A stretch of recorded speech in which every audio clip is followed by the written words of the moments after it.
You've seen battleships. They're quite chunky. Some are really chunky.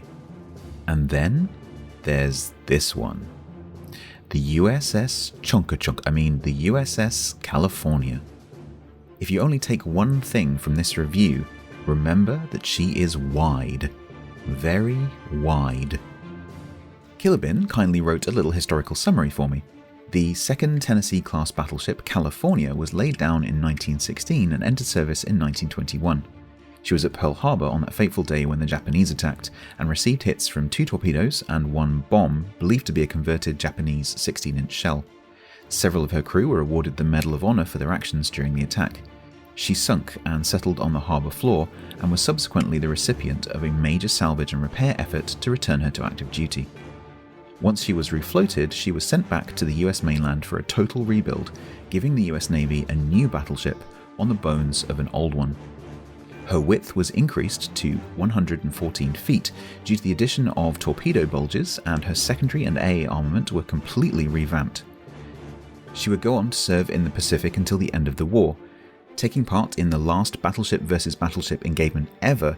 Together with several of the other Pearl Harbor veterans, she assisted in the defeat of the Japanese Southern Force in the Battle of Leyte Gulf, against a force which included the battleships Fuso and Yamashiro. She was decommissioned in 1947 and finally scrapped in 1959. In the game, she's very chunky. She's like the thick love child of a New Mexico and an Alabama. She plays like a thick Colorado with New Mexico's guns. She's actually fairly unremarkable to play beyond her thickness.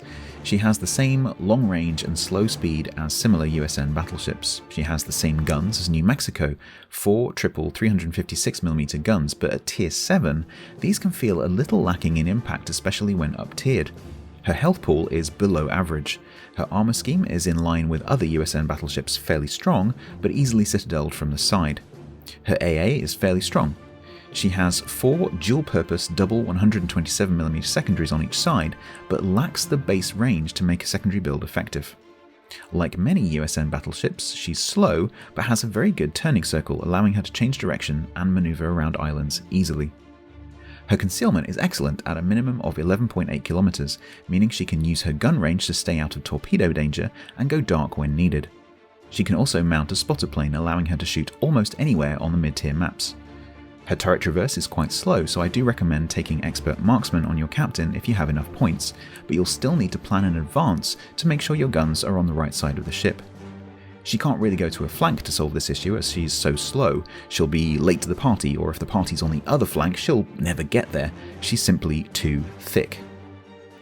Normally, I tried to have some nice, impressive footage behind my reviews, but honestly, I couldn't get more than an average game out of her, and I think that's fitting for what is an entirely average ship in my opinion. She's not bad by any means, she's fine. She just doesn't really excel at anything other than being wide.